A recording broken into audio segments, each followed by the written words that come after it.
Good evening, folks. We're at time, so we are going to get going. Got a lot to talk about this evening, so we're going to try to be diligent about keeping to our time schedule this evening.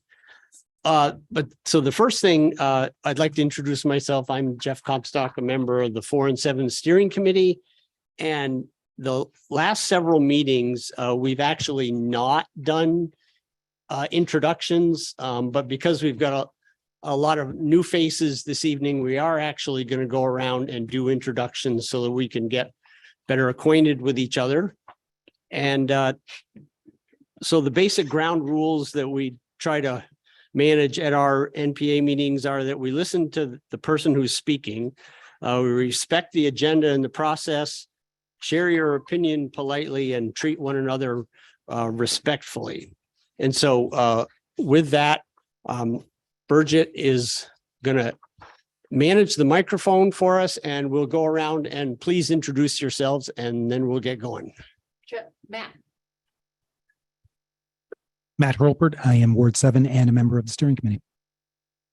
Jeff Clark, Ward 4 and steering committee, and I'll be timekeeping tonight. So, and one thing to keep in mind, apologies, but we don't have amplification in the room. So yell into that mic as much as you can so everyone in the room can hear you. Hi, I'm Lee Morrigan. Pronouns are they, them. I'm a steering committee member. I'm Frank Bosak and I'm from Ward 4. Kendra Sowers, North District School Commissioner. Monica Ivanchich, Ward 7 School Commissioner. I'm Annie Lawson. I'm in Ward 4. I'm Amy Malinowski, she, her, and I'm in Ward 1. I'm Tyler Pastoric, he or they, and I'm in Ward 8. That work with a wire. Yeah, jump rope. Jump rope. Cliff Cooper, Ward 4. Ellen Cooper, Ward 4. David Kirk, Ward 7. Sarah Carpenter, City Councilor, Ward 4.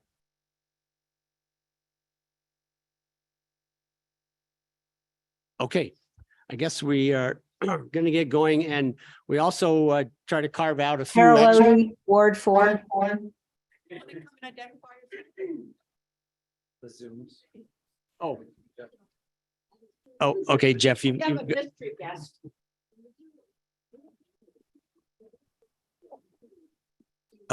Jeff, can you manage the folks on Zoom, please? We'll go next. Bob Hooper. Bob Hooper, Ward 4, State Rep. Olivia. Olivia Taylor, Ward 7, steering committee member. Steve Hamlin, please.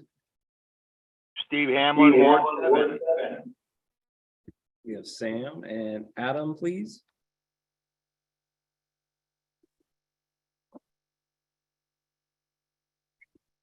Adam, if you could introduce yourself and the ward you're in, please. We'll go to Margaret. Margaret Royal, Ward 5.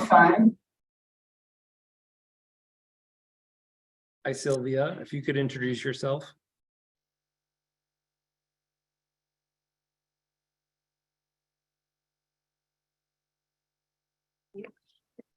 Hi, Sylvia.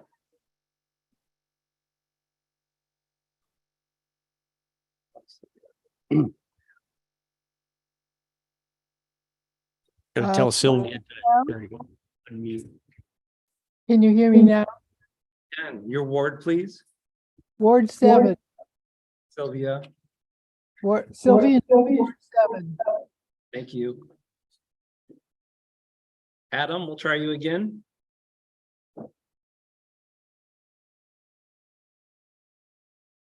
Okay. All right. It's got problems with the mute button, apparently. So I'll start. Jeff. Hi, everybody. Mila Grant, Ward 3, and I also currently serve on the Police Commission. Thank you.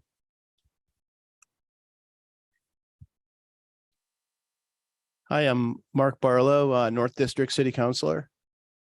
On Ward 4. All right. I think we made it through the roster. Thank you. Sure. So Kendra, if you want to come up and get comfortable here at the presenters table. Oh, Monica, okay, yep. So are there any announcements that folks would like to make before we get started with the school board presentation? No? Annie, it looks like you have a question. I'm just wondering, you have about announcements, but I'm wondering, when does public comment happen? Does that happen? We don't actually have a formal public comment period here. Our community announcement has kind of doubled. Is that, if there's something particular you would like to add? Gotcha. Please. Not me personally, I just was wondering where in the format that was, but it's good to know this is the time for it. Yes, Okay, it thank would you. be, yes. Thank you. Okay, I think we are ready. And with that, so What do you want to do? Just handing out the one pager. Oh, one sec. Jeff, it looks like Sylvia has something. Oh, okay. thanks, Olivia. Sure, thank you. Ready? Sylvia, go ahead, please. Yeah. I put something in the event board forum this afternoon. It has to do with pesticides and integrated pest management in schools, which could be related to the school budget. And it would be interesting to know if anybody talking about the budget knows about the integrated pest management plans at schools. I'll leave it at that. Thank you. One new addition, and then I'll keep the microphone on. Can you Okay. identify yourself, please, and your ward? Hi, my name is Scott Rogers. I'm a community development manager with CEDO. Okay, thank you. Sorry, that's all right.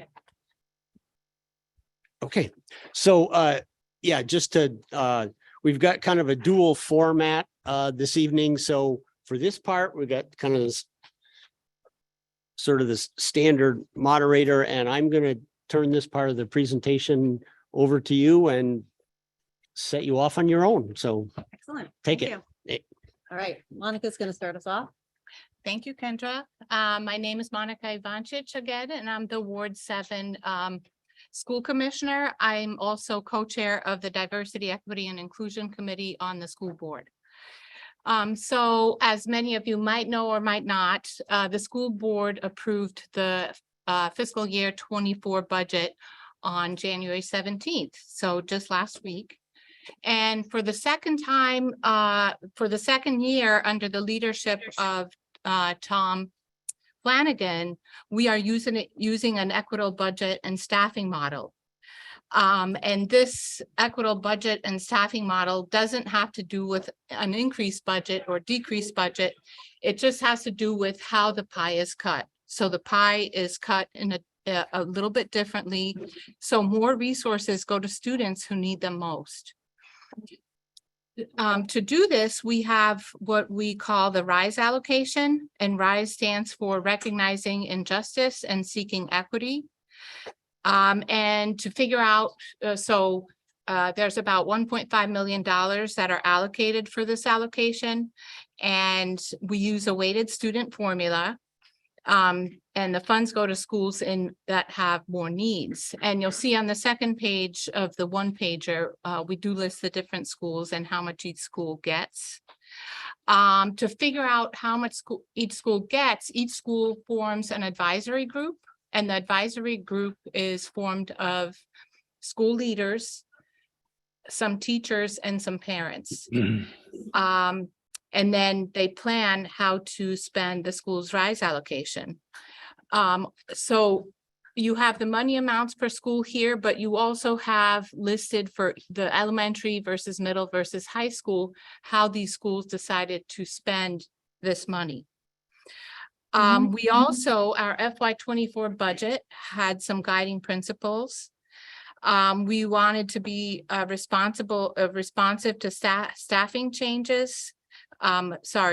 To enrollment changes. So we've had a steady decline in enrollment, particularly at elementary schools over the last 10 years or so.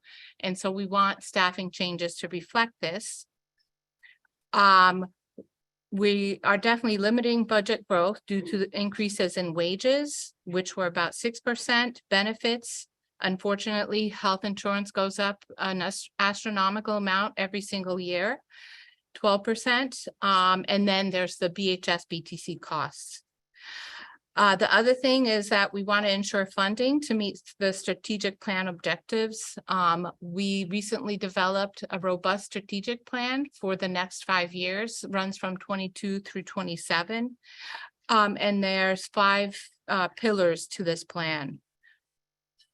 So you can find this information on the district website. But essentially, we involved a lot of community members in developing the strategic plan. So we want to also, on top of that, we want to continue to provide robust programmatic offerings and consider multi-year impact of changes and minimize annual disruptions. So not like budget year to year, but look ahead and see what decisions we make now would affect our schools, you know, within 5 years. I will turn it over to Kendra, who will talk a little bit more about the numbers. Okay, good. So again, I'm Kendra. I'm your North District School Commissioner. I'm also the co-chair of the Finance and Facilities Committee. So education spending and developing a tax rate, as we know, is kind of complicated. So I just wanted to start with a little overview of kind of the 4 variables that make up our education tax rate, because the school budget is one of those variables. And I'm going to go deeper into our school budget and what that looks like. But I also want you guys to understand what the other variables are, because it's important to know how we came up with what we're looking at as the tax rate of 4% that will impact your taxes. And I just want you to understand the difference between school spending and how that is part of the formula and how that leads to a 4% tax increase. So there's 4 variables that go and make up the education tax rate. So the first variable is the education spending. That is the one that your school board controls. It's how much we spend here in the district. I will go through that a little bit more, but for this year, we have a 6.5% increase of our school budget at the district level. The second variable is the equalized pupils. So that is a weighted number of pupils that takes into account things like poverty and English language learners. So it might be that one student is counted as like 2.5 if they are English language and poverty. So we have in our district 3,702 weighted students, and that's a decline from last year. Monica mentioned we have enrollment is decreasing, and it's been a trend for a few years. And from last year to this year, we lost 3.5%. And what that means is we get less money from the state education fund for every student that we lose. So that is a downward pressure on our taxes. Another variable, the third variable, is the homestead dollar yield. And that's a state variable that reflects the amount in the state education fund. So we have a very healthy state education fund, which is wonderful, and that will help to decrease our taxes. And then the last variable is the common level of appraisal, and that's a measure of our property values for each community. And so last year we were at like 100 or just over 100%. And this year we are down to 95.33%, means our home values of what we're paying is a little bit, they're worth a little bit more than what we're paying in taxes. So every year that number usually goes down a little bit. That's an 8.7% decrease from last year. That's a significant jump down. It is in alignment with other districts and areas in this, because we did look, because we were surprised at that number, and that does increase our taxes. So you can kind of see how these variables all come together and create our 4% tax rate. I just wanted to add that last year, remember, our properties got appraised. So a year ago for our budget, that CLA increased by a large amount. Yeah, it was over, it was 40. at 100%. Yeah. Yeah, so 45%. so those are the variables for the tax rates, to come up with the 4% tax rate, which you're going to see on this, one-page flyer. Okay, because that's under the tax impact estimates, which I know is what people really want to see. Like, what am I going to see on my tax bill? Those are the variables that go into it. I do want to point out that the equalized pupil count, we are hoping for next year, because we worked really hard at passing student weighting, which brings more. They hadn't changed the formula in over 20 years, so that should bring more money for Burlington, because we serve a lot of students who have high needs. We serve a lot of English language learners, and we have a lot of students who live in poverty. So those numbers should change next year in our favor. So, okay, so that's a lot to go through, but I just wanted you to have a little bit of a picture of how the whole taxes worked on your education tax bill. So a little bit more into our budget and how we came to our budget. As Monica said, there were some pressures that we knew right away. Wages were up 6%. The benefits are up 12%. That's health insurance. It's statewide. We can't do anything about that. The BHS BTC borrowing is in this budget. That's super important to know. So when we talk about your 4% tax increase, that includes the borrowing for this year for BHS BTC. So I just wanted to let everyone know that that's not an additional amount on top of your taxes this year. We also have some federal COVID funds that are going away. So we entered this budget season knowing that we had those kind of financial challenges to overcome. And the school district and the superintendent really took a deep dive into a lot of the programs. They took a look at the trends in declining enrollment. They looked at staffing. They looked at resources. They looked at programs at each school. We had the help of an independent firm because we really wanted to look at the data for all of our schools. It's super important. And really, what the net result of that was a net reduction of 6.8 staff. So because our enrollment is going down, there was, we believed, and the district believed, a necessity to have our staff in better alignment with the declining enrollment. So that happened this year. And we also looked at our our BTC tuition.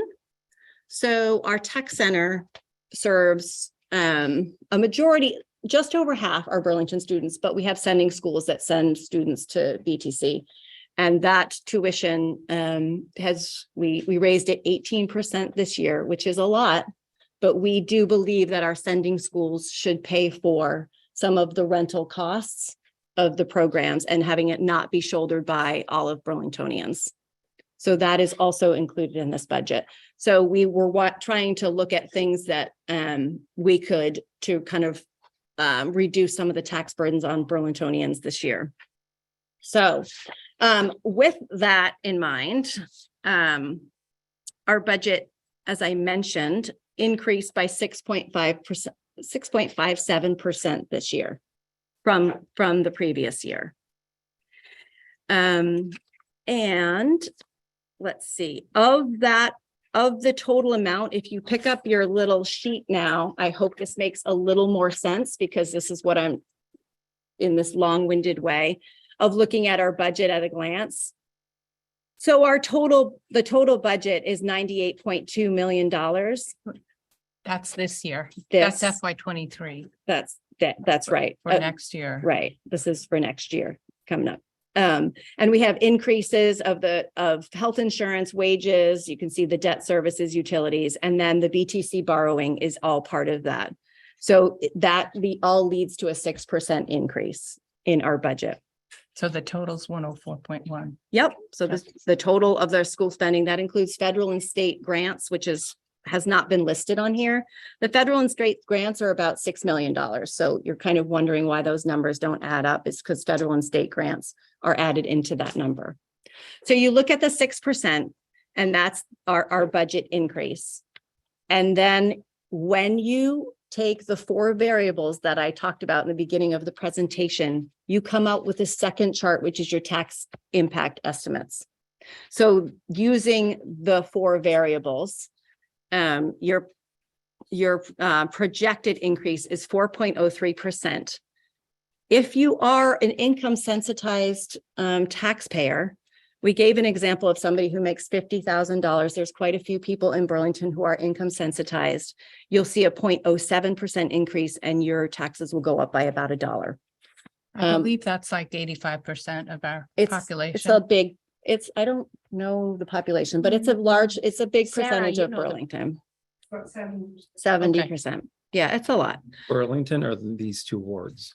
Burlington. Yeah. And so that's helpful to look at. We do have additional tax charts that we have on our website that you can look at if you are looking to see where your income falls and how much projected tax that you would pay. So I hope that is a bit clearer. So our ballot, of course, the vote is on March 7th. You will be getting early ballots, and I do hope that we can ask for your yes vote for the school budget coming up. And just as a reminder, of the 4.03%, 2.75% of that is related to the borrowing for BHS BTC. So we really tried to hold the line on taxes as much as we could while still providing the students with the resources they needed and taking care of our teachers. So with that, I'm sure you guys have lots of questions, or maybe not, but we wanted to give plenty of time for questions to you all. David. So I understand. David, you need a microphone. Sorry. I understand you have $2.1 million going to BTCBHS for the coming year. That's in our budget. I'm a little confused. Is that you're borrowing it out of the 165? Yes, so it's almost like your mortgage. You know how if you took out a $300,000 mortgage, but you're gonna pay in monthly an amount. That's the amount we're paying monthly for the amount we're borrowing this year. So it's not that we're taking only $2.2 million out of the bond this year. Okay. We're borrowing in a certain amount, and the estimated amount that we pay back monthly. Okay. Yeah, great question. Okay, I understand. So are we projecting a surplus for the 4th year in a row now for our budget on this budget? So we're going to redirect funds again towards BTCBHS? Thank you for that question too. The surplus is about $2 million. It's about 2% of our budget. It's what we really like to have. We need a little bit of a cushion. 2% in our budget is a good cushion. We do not want to underfund. So yes, we had about $2.3 million this year. The surplus that is rolled into this budget already. Right. Was it rolled into the budget, or was it sent and put aside and voted on to move to BTCBHS like the other surpluses were? This one was rolled into this budget. Okay. So we only still have like $7 million in surplus for BHS BTC from the past years? We still have what we promised. Yeah, yes. I don't actually know 5 those million. specific I think it was numbers, 5 but million. we have already, I believe, used those for BHS BTC. Okay. Well, and I think that's over the next several years while the school's being built, so that every year we could pour it into. I'm talking about the surpluses from the past years. Right, because the surplus Kendra's talking about is from FY 22. I understood that part. Okay, right. Okay. Yeah. Can I revisit the income sensitized data? Absolutely. I didn't catch it all the first time around. So when you said that 85%, is that 70%? I was wrong. Okay, is that of Burlington population or property Tax-paying population. taxpayers, but Taxpayer. not necessarily property owners? Property taxpayers. Okay, Right. Right. Taxpayers, excuse me, because who own property, they're not paying the property tax, they're paying income sensitized taxes. okay, yeah, I was Is just that trying clear? to figure out whether we're actually talking about property taxpayers or all of the taxpayers as part of the population of Burlington. I So, believe not renters. yeah, not renters. No, but no, I there's understand two- that part. So if there's two separate ways to pay our taxes, right? So Yes. by property, right? But if your income is on a scale that's a little bit lower, they do have income sensitized ways to pay in order to have, to try to make Burlington more affordable for people who have, I believe that's the reason, who have lower incomes. Yeah, I So they understand. pay less. Thank you. Yeah. Sarah? This is on the same vein, and actually, Hold on. I'm gonna actually ask the question of Representative Odie to take her by surprise, if you're listening, Carol. There's been discussion that the income sensitivity formula may be need of updated, particularly in communities with high property values. It's a little bit of a black box to figure it out. And it's a ratio of property value to income. And I'm just asking Representative Odie, do you think the legislature is going to look at that at all in this next year? Well, I think we should look at it. So I thank you for bringing it up, and I'll talk it around. Okay, I just think that's important for a city like Burlington because we haven't caught up with ourselves yet. And I actually expect our CLA to drop even more next year. So that's just something we need to think about. Thank you so much, Sarah. Bridget? I have a question. Can I have the prerogative of the microphone? Okay, I have a quick question. Yes. Has there been a conversation on the board about the nexus of your school budget and Burlington's housing policy? Is our enrollment down because we are just not making children as we used to? Or is it we don't have enough housing, appropriate housing for families to move into Burlington, which would increase our tax base?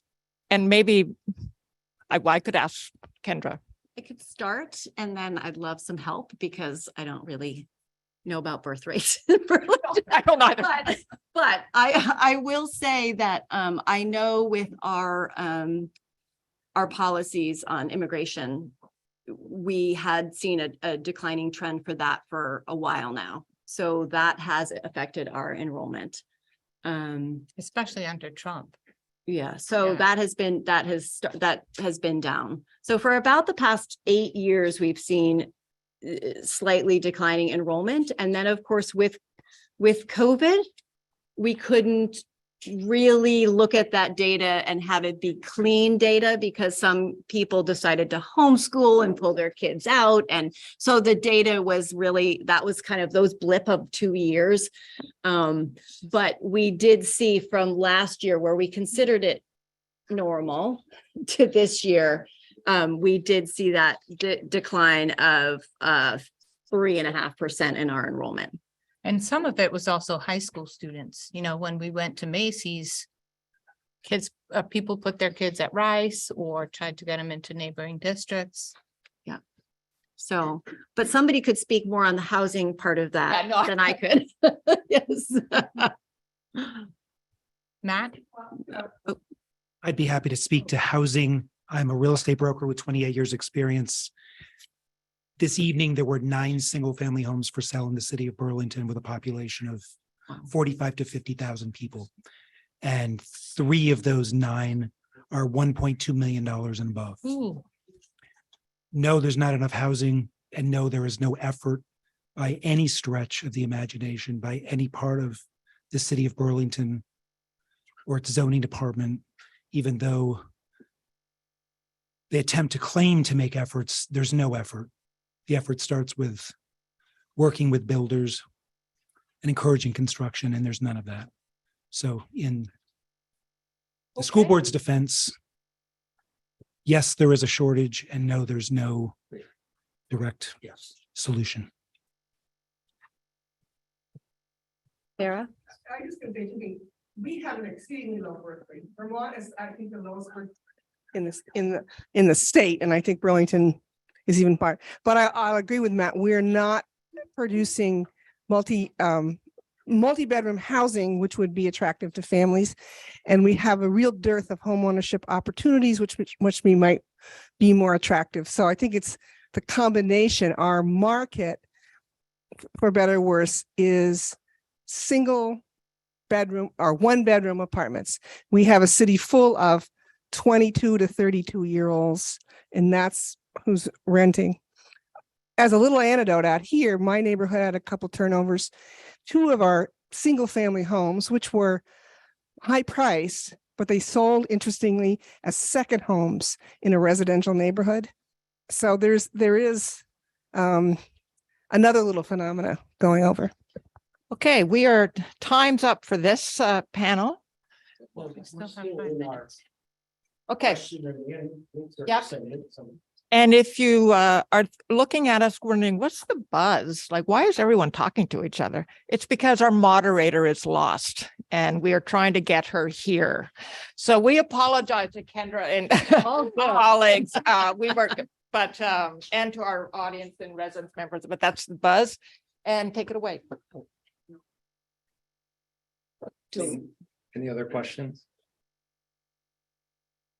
Please feel free to check out our website. If you want more information about the budget, you can go right online. There's a link right off of the district website called Budget that you can get any more information that you're looking for. And you can always reach out to us as well, or any school board member. So thank you, guys. Thank you. Oh, thank you. Thanks. Thank you. And if anybody needs a handout, let me know.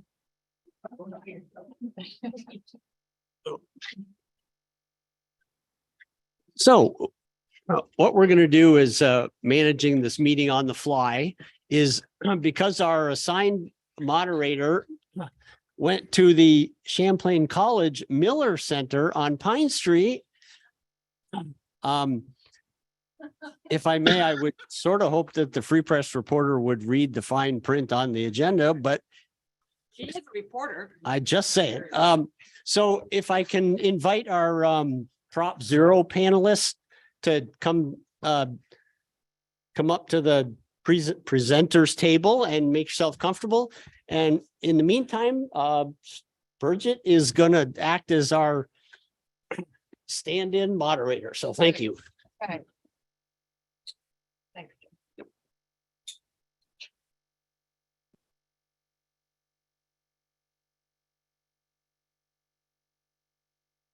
While we're all getting seated, Jeff, can you remind folks on the Zoom and the people here, where can people actually read these petitions and these ballot measures? Okay, so the interesting experience today, I did a Facebook post to remind folks of the link, and I tried going to the city council agenda page, and that actually didn't work when I posted in Facebook. So I went back to the city clerk's. So if you go to the City of Burlington webpage and you pick on the clerk treasurer's office, and then on the sidebar, there's an elections tab.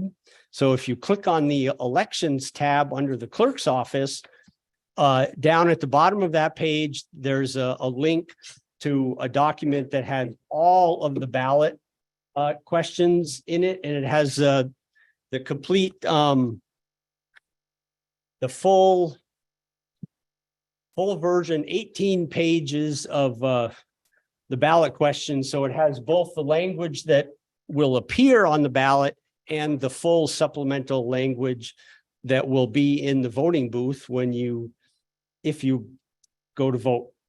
And quite honestly, I'm not sure if the clerk's office is going to mail this document to everybody that chooses to vote by mail.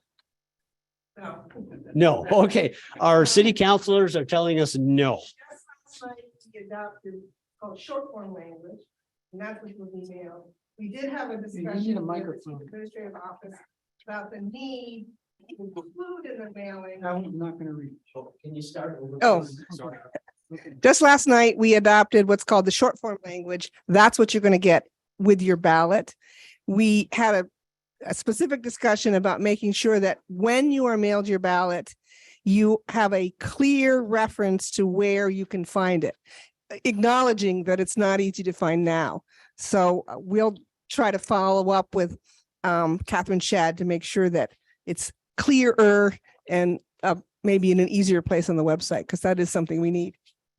Yeah, but like I said, I started with the city council page that you had worked on but that document is readily available on the clerk's page now.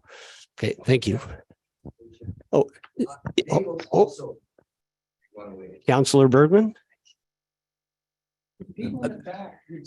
I can do that, Charlie.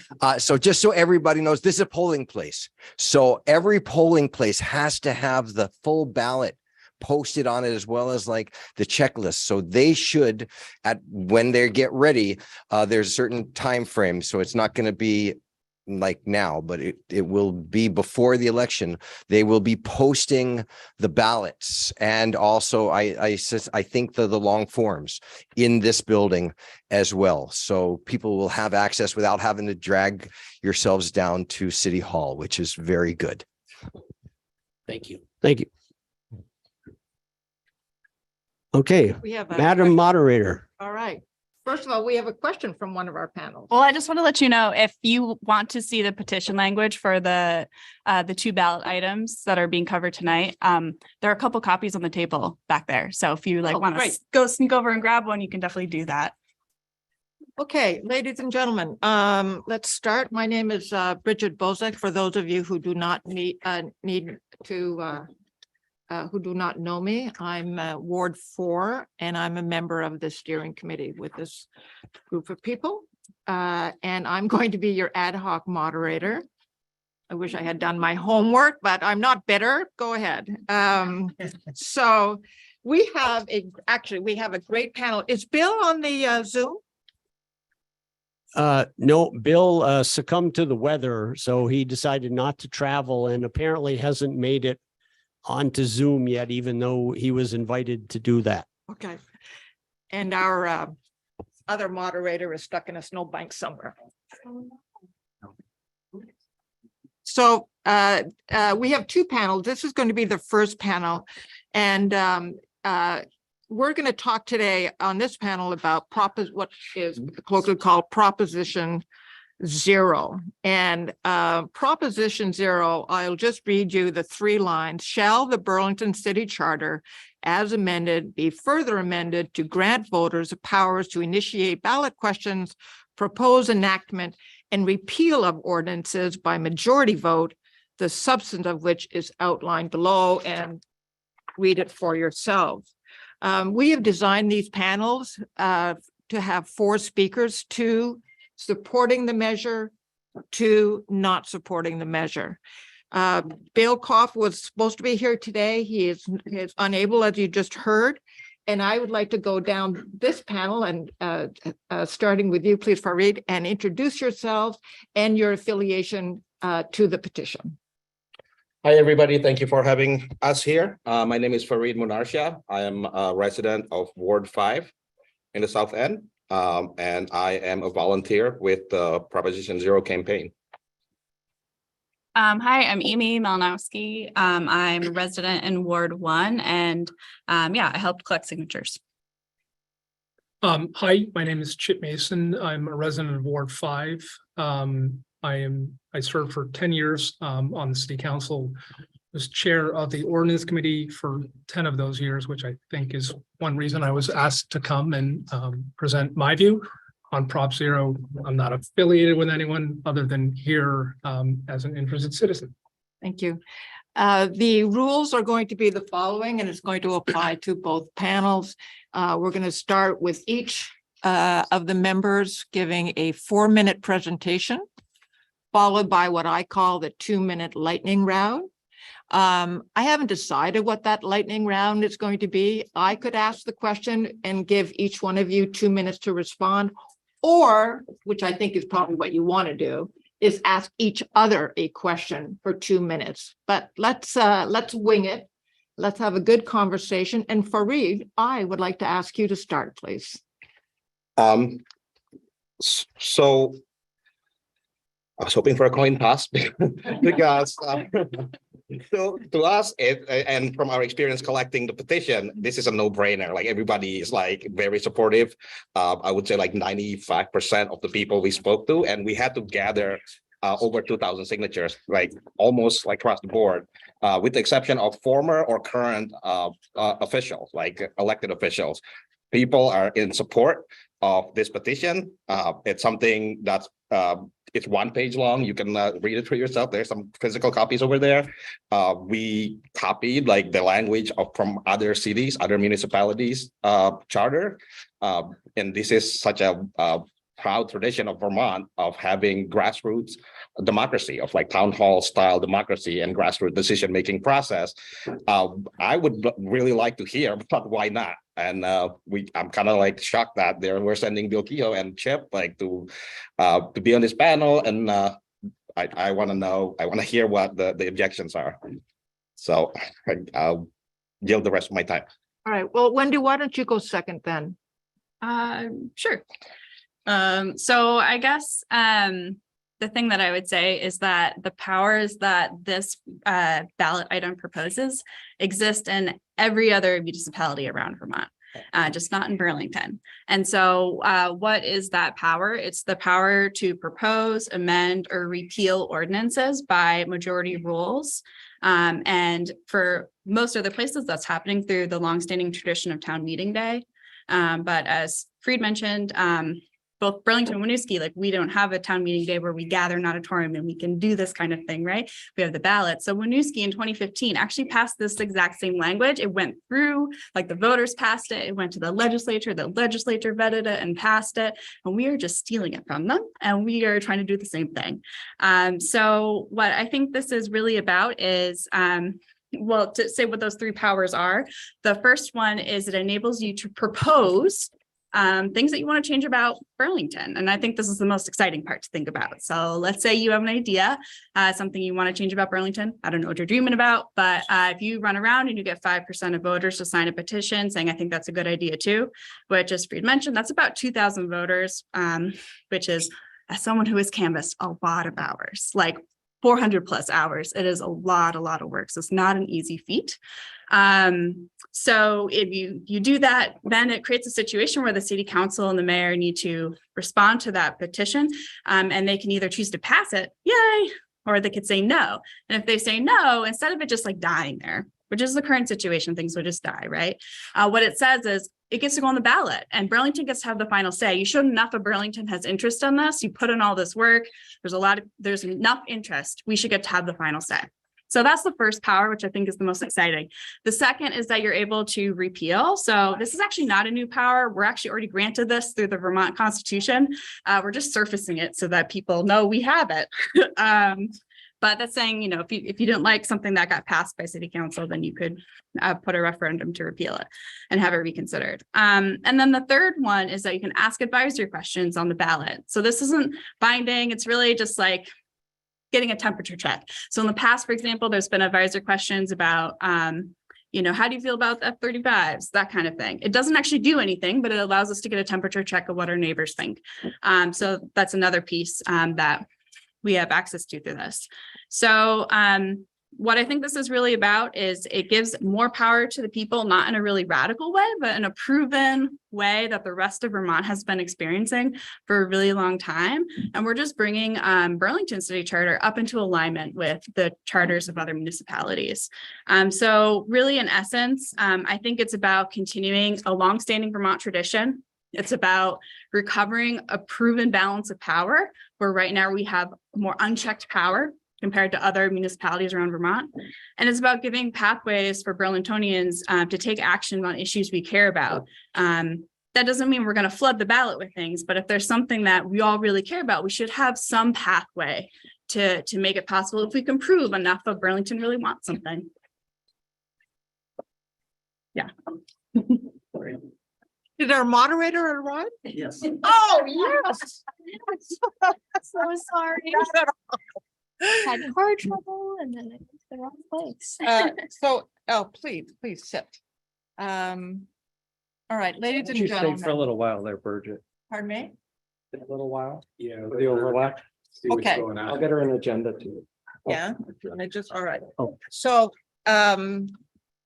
Chip. We're in the middle of our 4-minute sort of opening presentations. I think the expectation, which I didn't know, was to then go to 2-minute back and forth. Yes. So the pro has already gone.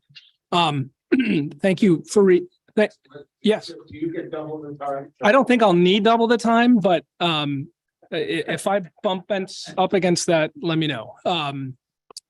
Thank you, Fareed and Amy, for the explanation. Now that I'm no longer on council, I'll be honest, I'm not paying as close attention as maybe I was when I was on the council. So this is the first presentation I've heard in terms of the whys of Prop Zero.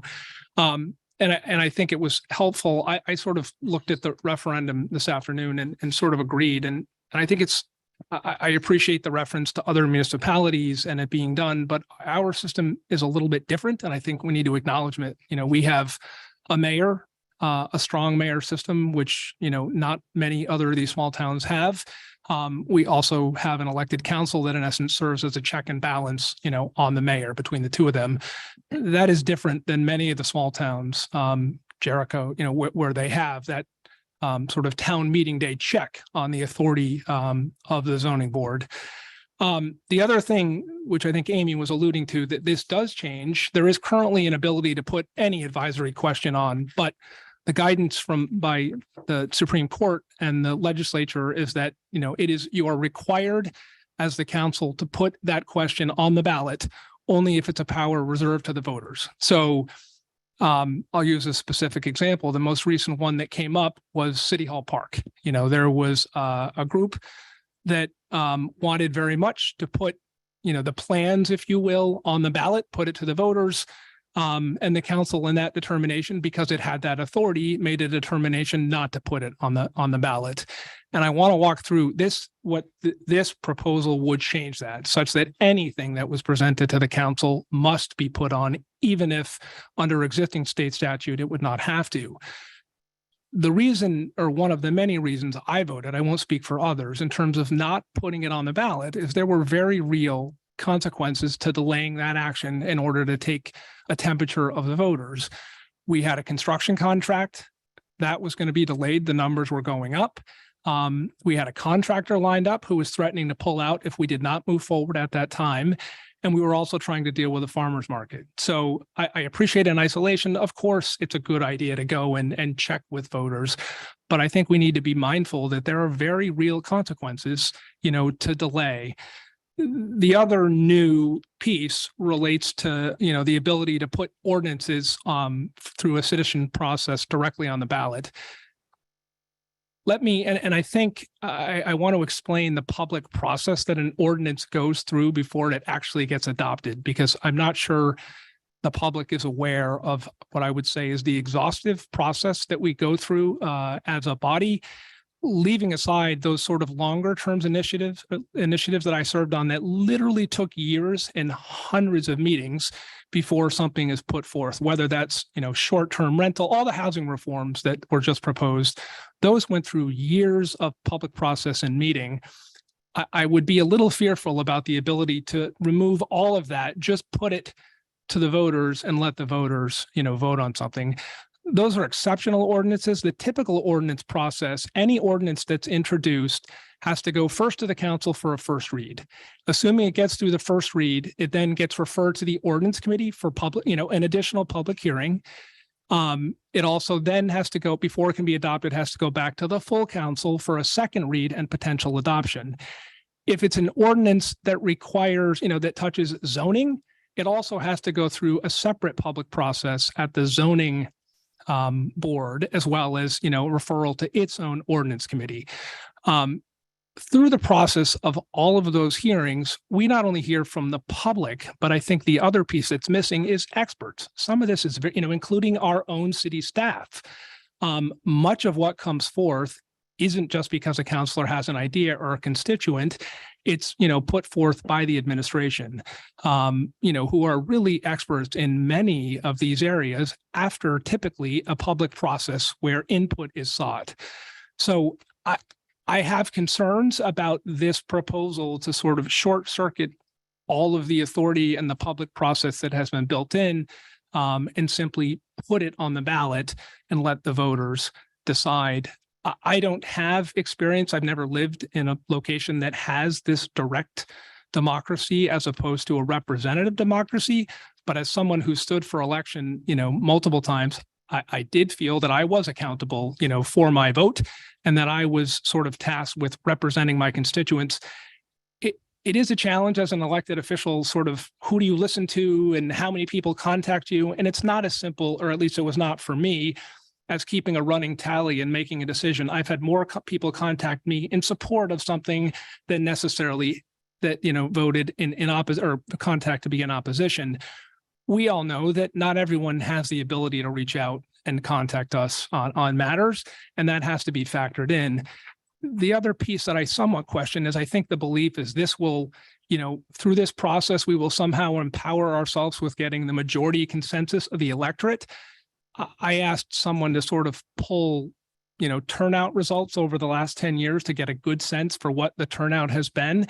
And it is not a majority. I mean, turnout has been as low in the last 10 years as 12% and as high as 40% in the middle of COVID. Thank you. I have the distinct pleasure to introduce the moderator for the rest of the evening. Her name unfortunately has been misspelt on your agenda, and that is on us. To my left is Lily St. Angelo. She's with the Burlington Free Press. She's the urban change reporter. I like the title. And she covers city government, public safety, development, and a myriad of social issues. And she is going to be our esteemed moderator, and I will get out of your hair. We're at the 2-minute lightning round. Yes.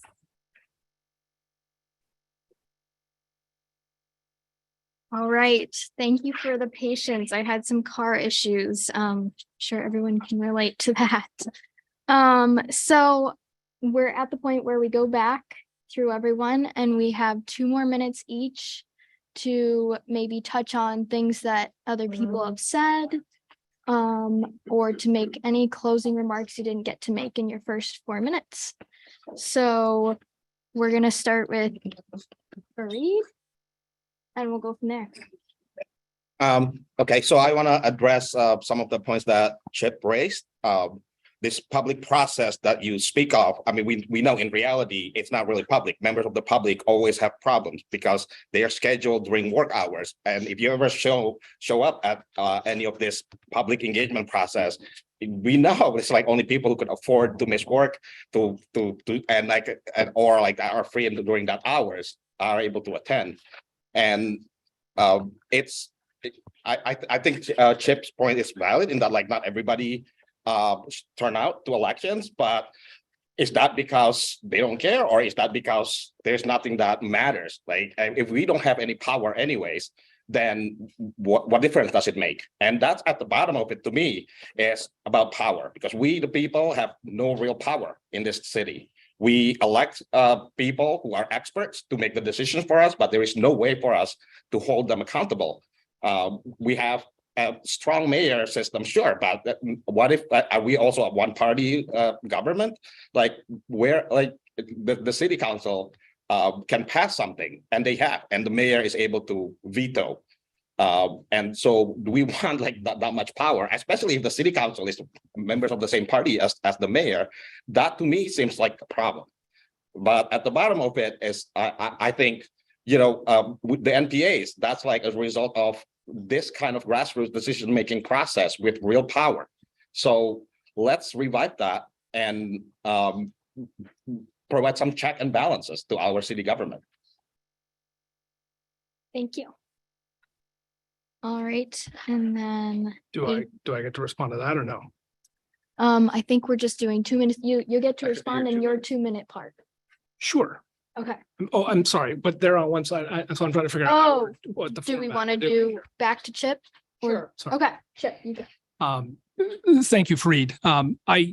I hear that a lot, in terms of public does not have an opportunity. I will say that is not my experience as an elected official. I feel whether it's through the NPA, whether it's through Front Porch Forum, I feel, and I've seen it, counselors are available and, are contacted by a great number of people. I appreciate part of the frustration sometimes is I contacted you, but you didn't do what I want. And my response always to that is I'm always going to annoy someone with my decision because I never am contacted where everyone is in favor of something. And just because I didn't vote in the way that you wanted me to doesn't mean that I didn't hear you, but I had to make a decision. I was not an expert, nor with all due respect, are others on the council. We are all parties who hear from our constituents, from people with knowledge, and then try to make the best decisions that we can.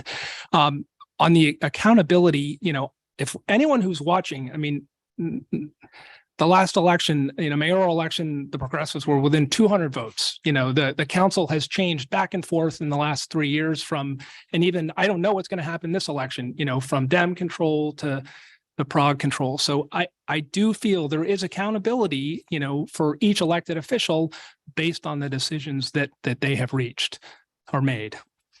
Thank you. Thank you. All right, Amy, did you want to say, are you Amy? I am. Okay. Do I get 2 minutes? Yes, you do.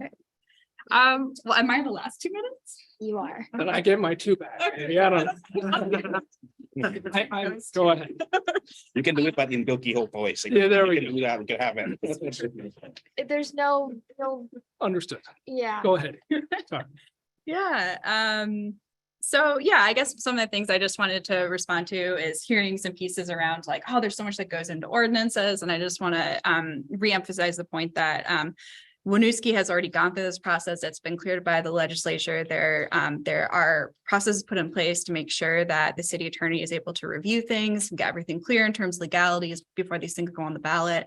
So this is something that is pretty thought through and is already in practice and being used in Winooski. And the first thing they did with that was made it so that all residents could vote in local elections. So they're already taking action with what, once they're able to pass this. And so I guess I also just, I think a theme here is this piece around power and power balance. And I think the thing that I've continually heard when I spent hours talking to people on the streets about this across the spectrum, really bipartisan, like having unchecked power is not good. It's always good to have some balance of power. And that this really does give just a pathway when there is something that that a lot of people care about, but we're not seeing action taken on behalf of city council or the mayor or whoever, that this gives us a path. And so that's something that I think really resonates with a lot of people. And that talking to our neighbors is good. This encourages that. I think it encourages our neighborly, deep-rooted, town hall democracy that is so celebrated in Vermont, and continues that innovation in terms of how we practice direct democracy. Just like first place to really do NPAs, first place to really implement land trusts from municipality. Like there are ways we have continued to be innovative compared to the rest of the nation. This is just one other way that we are doing that. And we're just bringing ourselves into alignment with everybody else in Vermont. If you were a visual person and you're like, I want to see a map of this, you can go to everyonebutvermont.com. Everyonebutburlington.com. And you can actually see a map of, where all these are in Vermont and what ours is. Thank you. All right. That is that panel. Thank you all for joining us. Well, we're going to do a Q&A. Oh, yes. That's right. A Q&A next. Yeah. So the rules for the Q&A for this panel and for the next panel, we're going to go to our Zoom attendees first. Priority will be given to residents of Ward 4 and 7 because this is your NPA, needless to say. And so, Jeff, are there any questions right now? Here's, we have a question from Evan Litwin. Hi, thank you. This is a great panel. I really appreciate all the speakers and bringing attention to this issue. And I do maybe think Chip should have an opportunity to say something else. But my questions are really mostly directed to the pro side folks, Fareed and I think Amy. I'm sorry if I misheard. So the two questions I have are, one is, would the city attorney's office or any other legal entity be able to review proposed changes for legality, including constitutionality?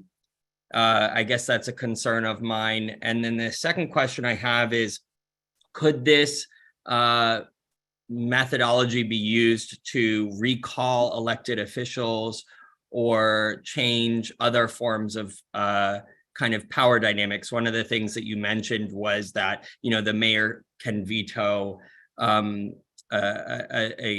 vote or on an ordinance. And I sort of wondered, is this something that could be used to recall folks or shift power to say that, and maybe you did say that and I misunderstood, but you talked about unchecked power.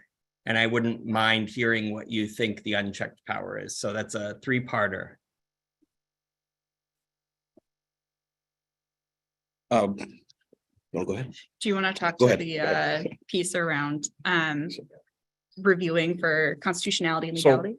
yeah, so the language of the petition itself actually has a set role for the city attorney to make sure that whatever is being proposed is lawful. And so you can't propose anything that's against the Vermont Constitution. For example, like if you have an ordinance that would discriminate on the basis of, you know, like color, creed, or race or religion, like that's not constitutional, so it wouldn't be lawful. And initially, our hope was like that we would have a city council that would work with us. To directly answer your question is no, it doesn't have those provisions. We're hoping that the city council could work with us and look at what Winooski is doing so that the petition process itself is more streamlined. So like before people can even go out and collect signatures, they will have to talk to the city attorney first and have to be certified signature taker. So you can't just pay like some out of towners to collect, you know, a bunch of signatures the way the California system works. So Winooski actually has figured out a good system where all of these concerns are addressed. As far as like the recall, I don't think this will give the authority for recalls.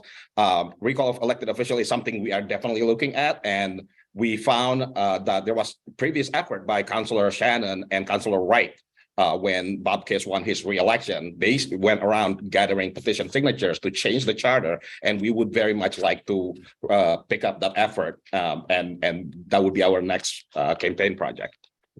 Wendy, you've got a second? No. Can I just, I want to, for the public's benefit, I want to explain how an ordinance or any resolution gets introduced, because I think there may be a misunderstanding. What it takes to get something on the agenda is a counselor to introduce it, period, full stop. So I'm a little baffled if there's a proposed ordinance, all it takes is one counselor to introduce that and it either gets voted up or down. So I appreciate the privilege and the power of being a counselor, but if a constituent comes to me with something that I am prepared to move forward, you know, I would do so. Otherwise, I'm happy to make a referral to someone else on the council who may be interested. So it is not a challenging process to get something before the council. I think the public often thinks there's some vetting process because sometimes there have been controversial issues and people will say, why are you doing this? And it's because I didn't introduce it. I don't have the choice. Someone else introduced it and we have to act on it. So just want to make sure we all understand how simple it is to get something on the city council agenda. Thank you. We have another question on the Zoom. Margaret Joyle, are you unmuted?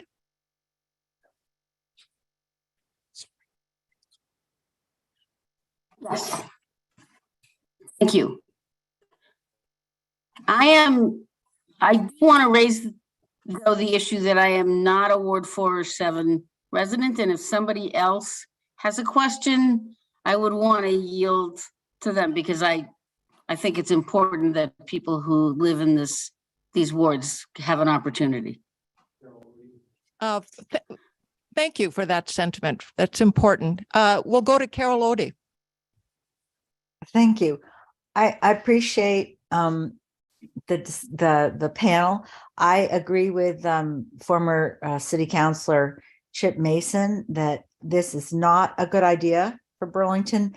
I worry about the influence of money in politics, and I think that it would be. I could just imagine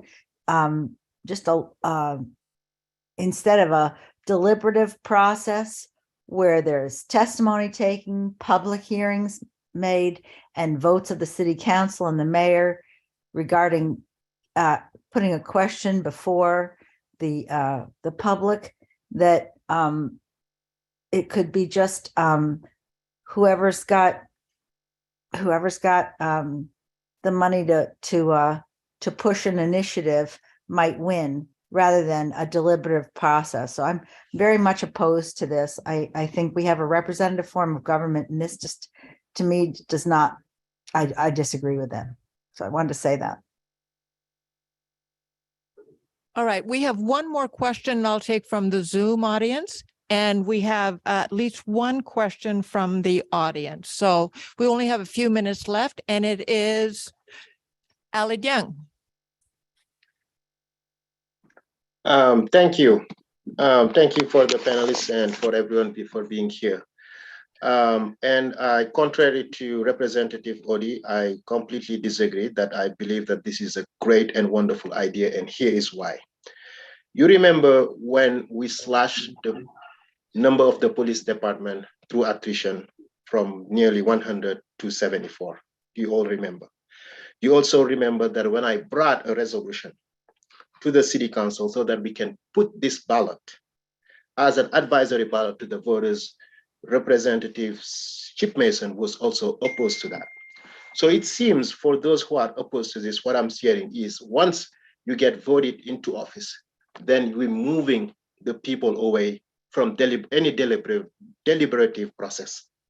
If we had proposition 0, then I believe that the voters of Burlington will be able to bring back the staffing level of the police department. This is a great idea, and whoever's listening, please vote yes. Thank you. Thank you. All right, we have one from the audience. Could I have your name and your ward? Cliff Cooper from Ward 4. I have a question. I'm not totally familiar with this, but it sounds like the devil is in the details of it. If we have 47,000 people in the city and you're just going out and getting 2,000 signatures, that percentage is 4% of the population, around there. Yeah. Okay, devil's in the details.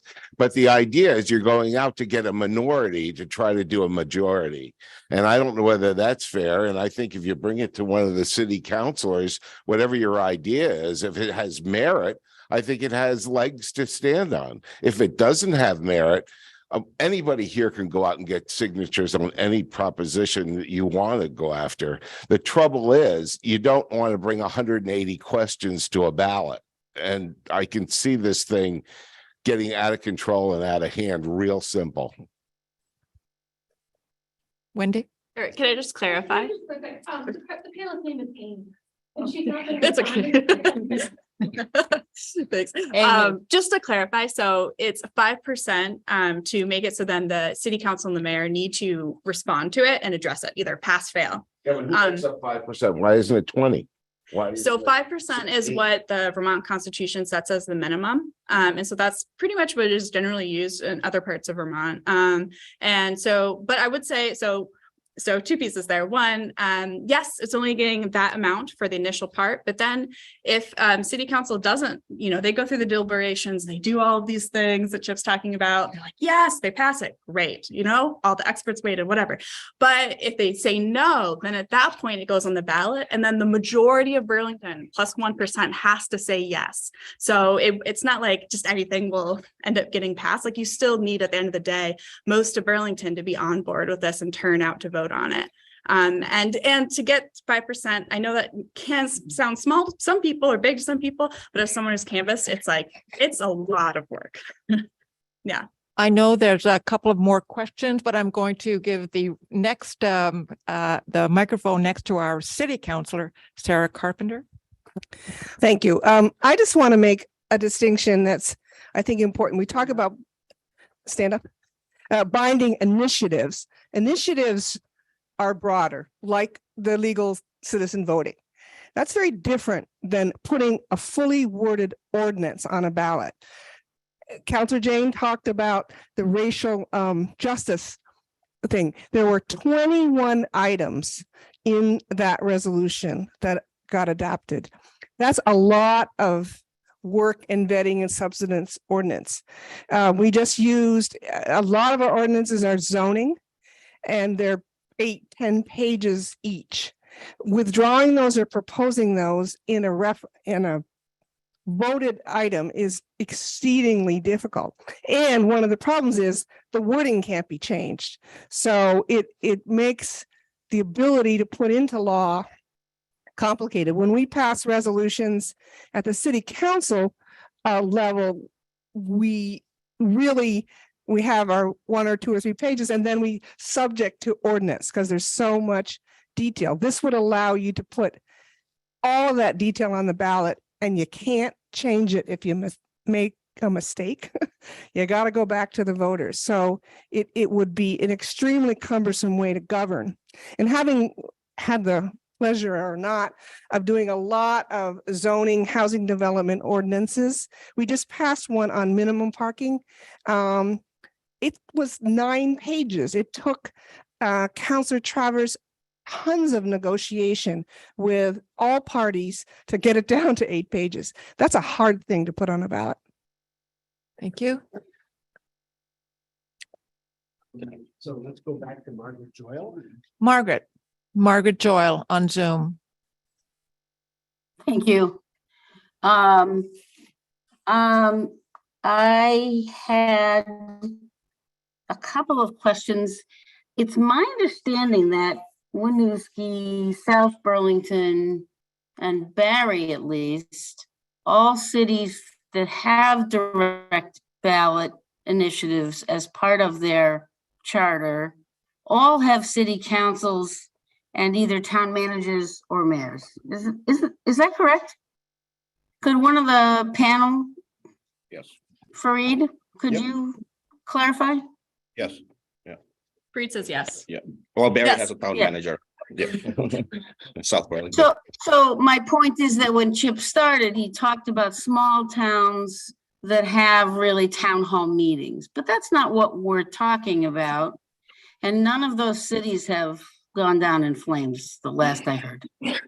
I think my comment part, since I grabbed the mic, was this is not an initiative to take away the city council's ability to do their business. That will still continue. We will still have the need for zoning ordinances and project review ordinances and on and on and on. And I think it really is important to remember that what happens here is that the citizens of Burlington gather 2,000 votes, which is, I think, a significant amount of voting residents of Burlington. And that comes back to the city council to consider, to make suggestions about, to review. This is not some wild idea where you get a bunch of folks together and we say, okay, this is on the ballot now. That's not how that works. And so I really do think it's important for us to consider what the facts are in Prop 0 and in the surrounding cities who do use it, as opposed to the, I think, the fear around it. So that's what I was saying. Thank you. And we have just a couple of minutes left, and I'm going to give the mic to Chip because he's been doing the yeoman's work for your side of the argument. Just to clarify, I think a few comments and then give sort of a closing statement. Amy made the statement that, if you got the 2,000 voters or 5%, it would have to be approved by a majority of Burlingtonians. it's actually a majority of those who vote, not a majority of Burlingtonians. And in many elections, fewer than 10,000 people or fewer voted in general elections. A lot of these would also be special elections. That's a further, which looking at the data on special elections, the turnout goes through the floor. So just to level set that. Also to address Margaret's, I'm not familiar with Barry's structure, but South Burlington's town manager is not a direct elected official. He's appointed by the council. So it is a very different system than Burlington's. The last point, and I appreciate Representative Odie for making it, what the experience in California has been, which has had over a century of direct democracy, is that in large part, it is run by special interests and an inordinate amount of money is dumped into these ballot initiatives. Regardless of whether we have this or not, we've all walked or been witness to, the special interest groups that pop up either in support or in opposition, whether it's bike lanes on North Ave or City Place. A lot of money gets dumped into addressing the pro or cons of these elections. And I do worry that some issues that we have avoided would not necessarily be able to be avoided and would be, engaged and potentially, I don't want to say rip apart. I want to over dramatize, but, further polarize the community in terms of pro and con of some of these issues that could be put forth by special interests. So thank you very much for this opportunity. I lied. There's another question from the audience. Have 1 second to respond to the question about money in politics. That was. Can you do it in 30 seconds? We already have money influencing politics. Through the city council, they are able to put anything they want on the ballot, as long as majority of them support it. So that is also our worry. This is why we started this work, is we are worried about influence of money in politics. And there's nothing stopping the city council from setting up this level of making the city attorney available to review before people even go out and gather signatures. Burlington is the right scale. We're not talking about 20 million voters here. We're just talking about our neighbors. You're good with that, Amy? Okay. One last question. What's your name and your ward? I feel like Phil Donahue. There you go. Hi, my name is Corey Skillman. I'm not gonna lie, I don't really know what ward I live in. Okay, he says I live in Ward 2. But I'm a reporter actually in the area. And I more so have a question for anyone. I don't really care who answers it. Somebody mentioned fear of, I guess, financial bribes or something. And I'm just trying to understand how exactly that would work and the fear of money kind of controlling which way this goes, because I don't get that. That was the comment, I think, from Carol Odie. Amy wants to reply to that. And have you noticed I'm using your right name, Amy? I was in the moment I forgot. 30 seconds. Just quickly reply to that. I think what a lot of people are often referencing is in California. I actually lived in San Francisco for a while. You will have people come up to you and they'll be like, can I get your signature? These are people who are paid to go out and get paid per signature. And so this is how a lot of money can get entered, because if you want to make something happen in San Francisco, then you can just funnel tons of money into people to run around and get signatures. You'll eventually get enough signatures, right? Winooski is already making amendments and things in place, working with their city council to make it so that you can create criteria around who is a person to get signatures, right? So we can make sure that that is not happening here. So we can make sure that it's Burlingtonians, getting signatures for issues that Burlington cares about, and it's not people coming from out of town and just funneling a bunch of money in for whatever special interests they care about. I don't know if Frida's more sure. But. So remember the DID? This is what the city council came up with: 18 pages of gibberish nobody could understand. So whatever standard you're asking of us will also apply it to the ballot items that they come up with, please. Okay. Lovely. Thank you. And that completes this panel. Thank you so much on behalf of all of us, on behalf of Lily and the audience and fact checkers. Can I just ask, there was a question in the Q&A chat, and I don't know if it got addressed. It was from someone named Trish at 8:08 p.m. And I just wanted to point it out in case I didn't hear it get addressed. So. We're moving on to our second panel. I apologize. We are time constrained. I think their second panel is all, we're here. We're all here. Lily, over to you. Great. Next on our list, we have a panel on the community oversight of the police department. That ballot item, it is specifically about a community oversight board. I'm going to read a quick overview of it, but there's a lot of intricacies to it that I'm not going to totally get to, but I'm sure our panelists will. So, yes, is this not? It doesn't project to the room. Okay. All right. So this charter change was petitioned to be on the ballot by the group People for Police Accountability. If passed, it would establish a community oversight board of the police department, which would investigate complaints and handle the discipline of officers, including having the power to dismiss officers and the police chief. Currently, discipline is decided by the police chief, and only the mayor can remove the chief. The police commission, which people may think about when they're reading this ballot item, does not have the power to discipline currently. There are many intricacies, as I mentioned, and I'm sure we will get into them. So, on this panel, we have Tyler Pastoric. Oh, no, we don't.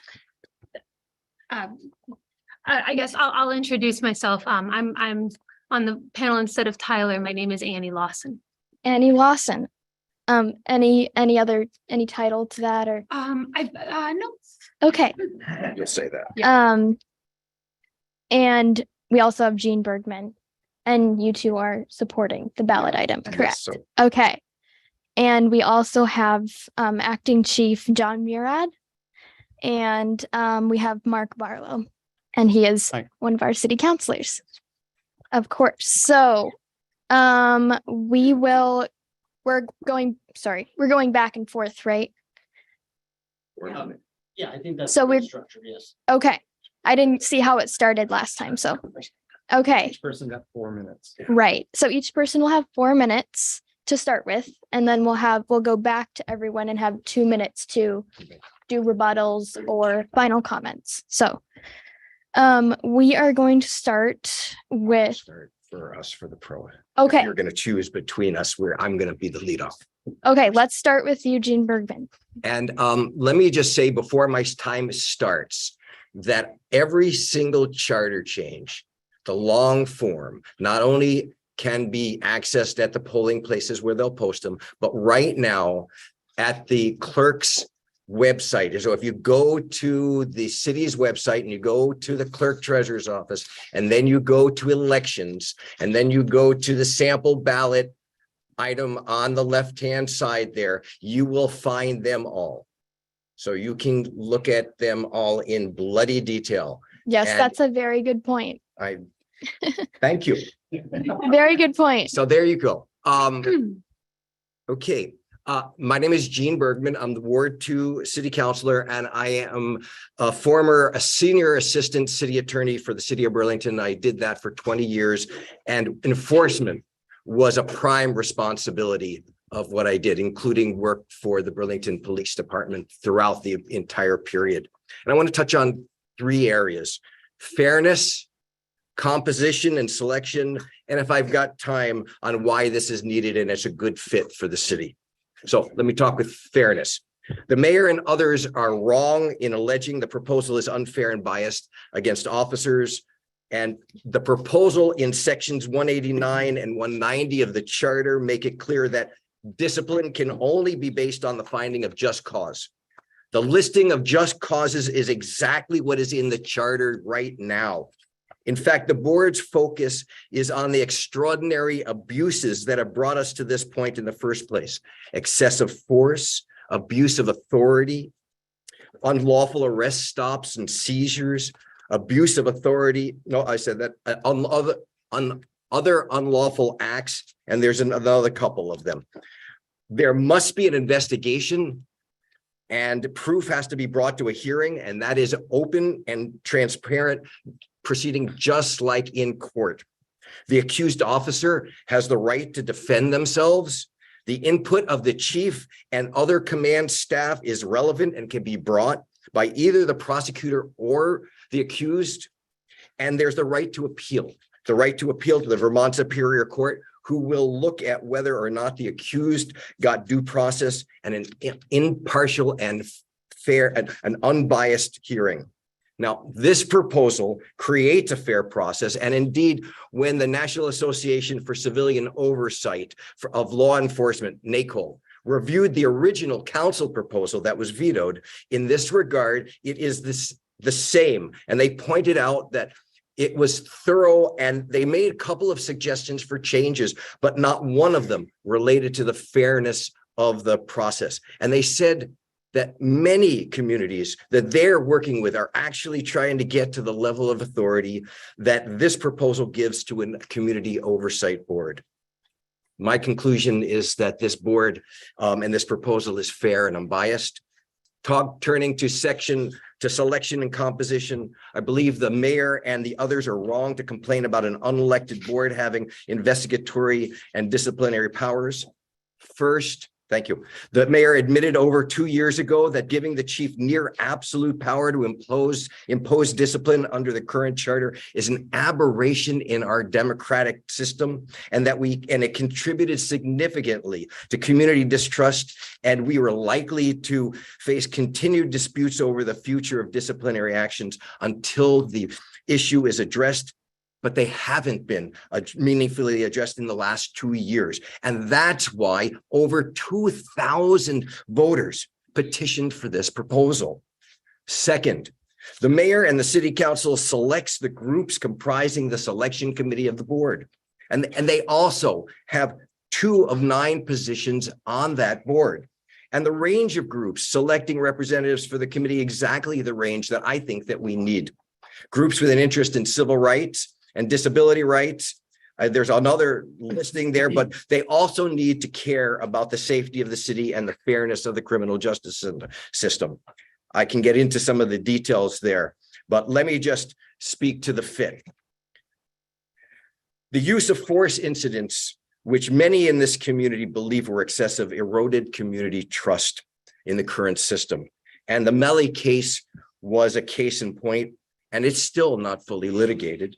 And problems exist up to the current time. And if you'd like proof, you just look at the story on the Burlington police involvement in a mental health matter involving Kathy Austrian's son that was reported on NBC5 on February 6, 2022.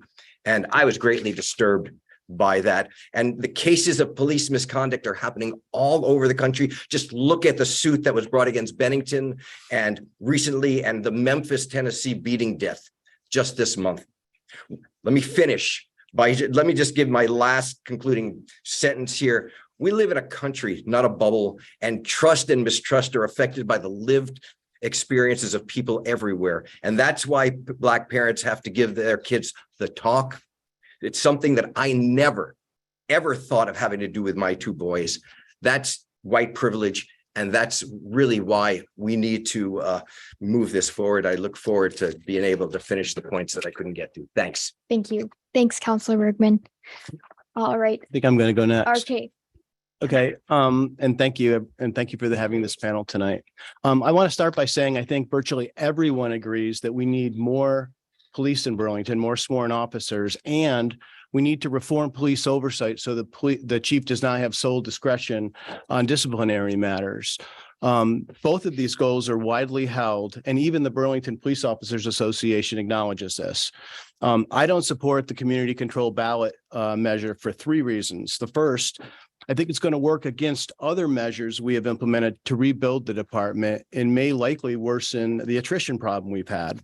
During my time on the council, I think we've had broad support for rebuilding BPD, including increasing the sworn officer cap back to 87, creating retention and hiring bonuses, when we ratified a new contract this year, and we approved regionally competitive salaries. But economic measures alone are not sufficient incentives. The employees at BPD need to know that they are not at a greater risk of losing their job or career over a complaint or incident in Burlington than they would be working for other law enforcement agencies in the state. I've said this a lot about a lot of issues, but Burlington is not an island. And in this case, law enforcement professionals have choices about where they work, especially in this job market. I'm not fear mongering on this. This is just a basic fact about risk versus reward behavior in a job market with lots of opportunity.